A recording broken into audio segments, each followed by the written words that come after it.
Ladies and gentlemen, welcome to Decision Night in America here at NBC's Democracy Plaza. It is 7 p.m. in the East. The polls have just closed in 6 states, and we have our first projections up in the iconic face of 30 Rockefeller. And all of them, as we said, he only needs one of them at this point. Reporting a source saying that Clinton has called Trump to concede the election. Vowing to make President Trump, quote, pay dearly, calling him a mentally deranged dotard or senile old man, that word now trending online, for threatening to destroy North Korea. Rocket Man is on a suicide mission for himself. Calling that a personal insult, Kim said Trump was a rogue and a gangster who's tossed to White. He's in. Patriots win the Super Bowl. Brady has his fifth.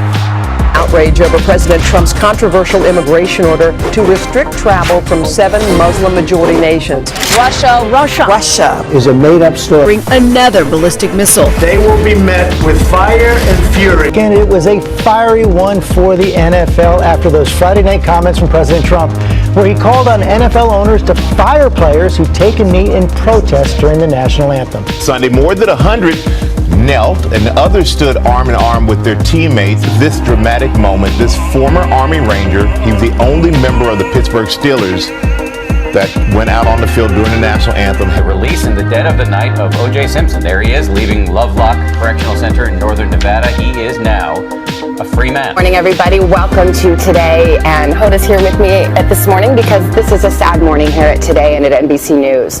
Just moments ago, NBC News Chairman Andy Lack sent the following note to our organization. This car plowed into a crowd of people. It's barreling towards the protesters. It happened 2 hours after hundreds of white nationalists clashed with counter-protesters.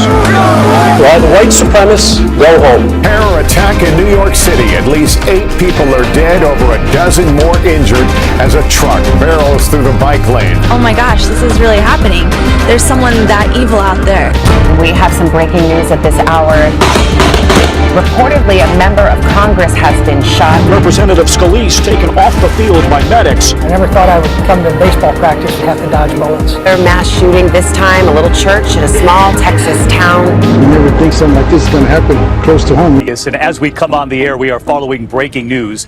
ABC News has learned of the gunman's extraordinary planning, possibly checking into multiple hotels before the attack, all within shooting distance of that concert site. Again, and Brian, surveillance cameras will tell us a lot about how this happened in Las Vegas, but the big question now is why? Exactly, and the best key for that is probably the companion of 64-year-old Stephen Paddock.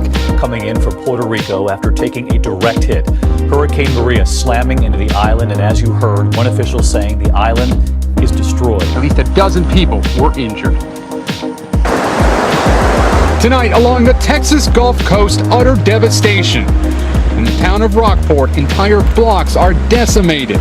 We have nothing left. In Southern California, firefighters are engaged in a relentless battle, pushing back against the massive Thomas fire for weeks, now away from their families for the holidays. It was a very emotional time. We want to thank everyone in the city of Houston that's doing something good for somebody else.